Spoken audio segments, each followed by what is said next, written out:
그러면 중국이 뭐 군사적으로 보복할 거냐? 실제로 중국이 보복한다는 이야기를 아직도 언론들이 하지 않고 있는데 중국은 지금 한국에 보복하고 있는 거예요. 일단 중국에 대한 수출이 한국이 세계 2위였어. 그 사이에 5위로 추락했습니다. 그러니까 중국에 수출을 하는 나라 중에 2위가 한국이었는데 불과 몇 달 사이에 세계 5위로 추락한 거예요. 지금 1등이 미국. 봐봐 성렬아, 미국과 중국이 싸우는 것 같지만 미국이 중국에 수출 많이 해먹고 있어.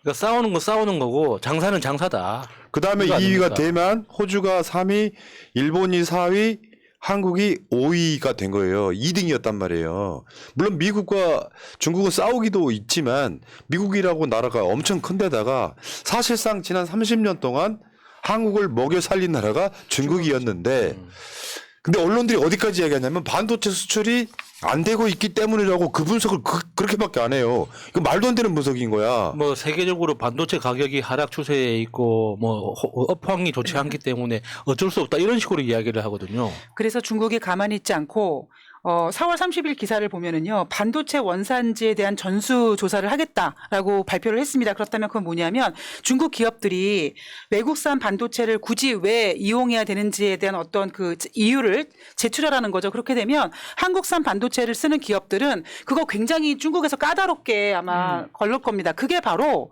보복인 거죠. 그러니까 주요 국가 중에 최대 폭의 감소했다는 거잖아요. 주요 국가 중에 이상하게 한국만 수출이 줄어들었다는 이야기잖아요. 네. 그럼 그게 그냥 우연히 자 그래프로도 한번 표로도 한번 보겠습니다. 한번 보세요. 대만도 줄었어. 대만은 누구야? 중국과 지금 치열하게 싸우고 있는 나라잖아요. 전쟁 할까 말까는 할까 말까한 나라야. 근데 증감률을 보면 대만은 마이너스 28, 한국은 마이너스 28.2. 그러니까 대만보다 더 줄어든 건 한국밖에 없는 거야. 이게 그거잖아요. 때리는 시누이보다 말리는 시누이. 아니, 때리는 시엄마보다 말리는 시누이가 더 밉다. 네. 이 케이스에 지금 돌입을 한 거라고 보시면 되죠.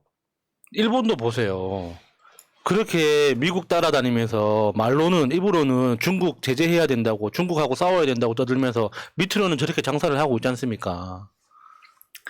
그러니까 한국을 중간에서 날려버리면서 한국이 붙잡지 못한 것들을 자기들이 나눠 먹을 수 있는 새로운 시장을 만든 거예요. 그게 지금 계속 언론에서 회자되고 있는 플라자 합의랑 뭐가 다른지를 지켜봐야 된다는 겁니다. 플라자 합의 때, 그러니까 그때 뭐 소니의 워크맨이 1980년대 예. 엄청 인기가 있을 때 그때 이제 미국이 약간 이제 위기감을 느낀 거예요. 그러다 보니까 환율을 확 조정해가지고 더 이상 영향력을 끼치지 못하게 만든 것처럼 지금 2023년에 와서 똑같은 짓을 우리나라한테 하고 있는 겁니다. 야, 저기 저 그래프 중에 표 중에 호주도 있잖아요. 예. 호주가 코어디네이먼 해가지고 반중국이에요. 한국말 완전히 밑보인 거야. 그거는 내가 봤을 때 나도 살면서 그런 거 있잖아요. 한때 내 편이었지만 내가 먹여 살렸는데 이놈이 갑자기 조폭처럼 내 등에 칼 꽂은 거예요. 한국을 먹여 살렸다니까요. 그러니까 저는 김태효나 이런 사람들 사고방식을 정말 이해하기 힘든 게 대한민국이라는 나라는 전 세계적 어떤 나라를 따져보더라도 굉장히 독특한 위치에 있고 독특한 역할을 해오고 있습니다. 그러니까 대표적으로 중국하고 미국 양쪽을 비교를 하더라도 대한민국은 양쪽 국가 모두에게 아픈 발톱이거든요. 그러니까 튼튼하게 있으면 좋은 건데 내버려두면 아파지는. 그러니까 중국도 아쉽고 미국도 아쉬운 그런 입장을 갖고 있는 이상한 나라란 말이에요.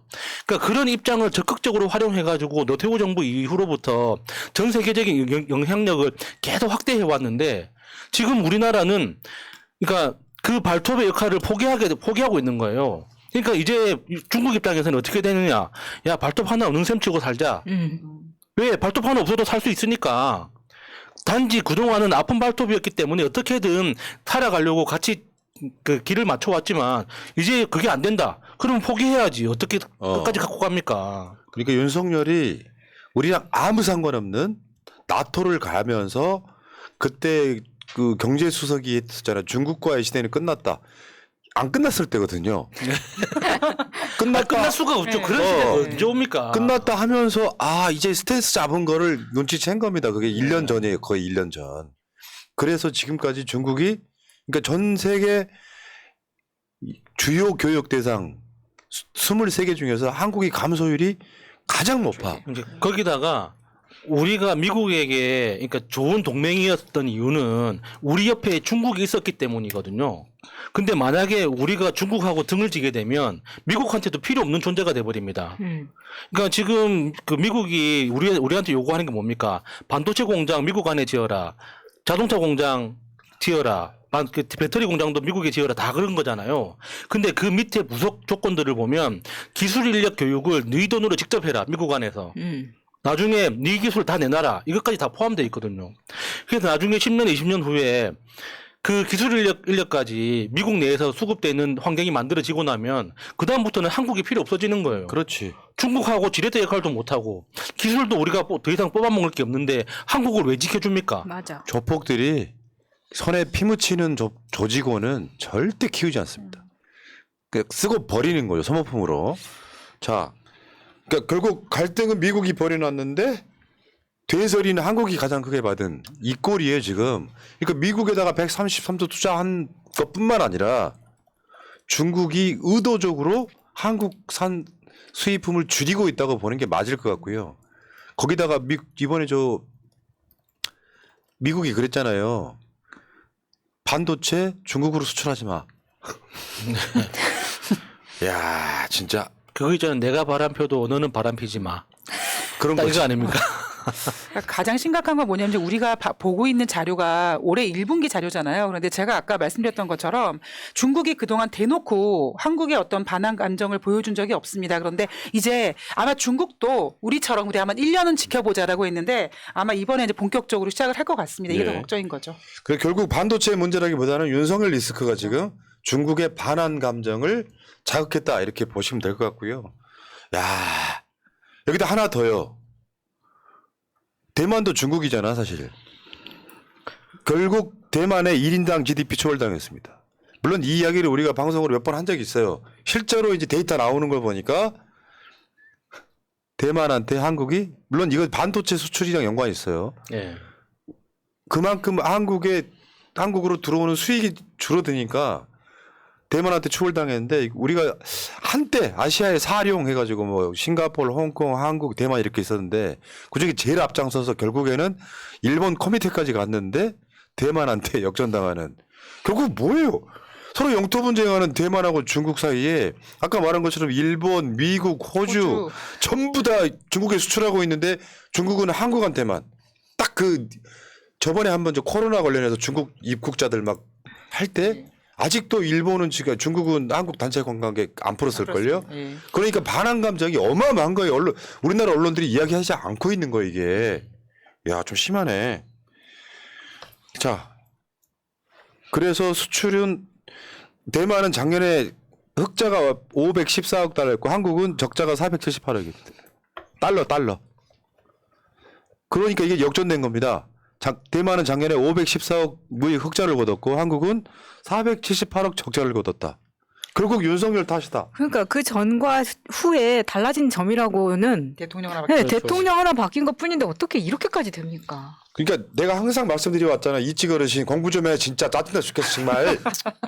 뭐냐면 미국도 중국도 한국이 처한 입장을 기존에 알고 있었단 말이에요. 네. 한국이 미국과 군사 동맹인 거 알고 중국은. 미국은 한국이 경제적으로 중국이 의존하고 있다는 것도 알아. 그럼 이거 적당히 이용해 먹으면 되거든. 그때 문재인 대통령 때까지는 아니 박근혜도 마찬가지고. 박근혜가 시진핑 만나던 거 기억하시죠? 중국 갔었죠. 거기까지 갔는데 윤석열이라고 하는 모자랄 아이 하나가 한국을 쑥대밭 만들고 있는 거예요. 이게 지금 이번 달로 끝나겠어요? 이거 윤석열 집권에 있는 동안 계속 간다고. 그러니까 대한민국에게 외교가 그렇게 중요한 겁니다. 저 무역 적자, 지금 경상수지 적자 모든 걸 통틀어서 원인은 딱 하나예요. 외교입니다.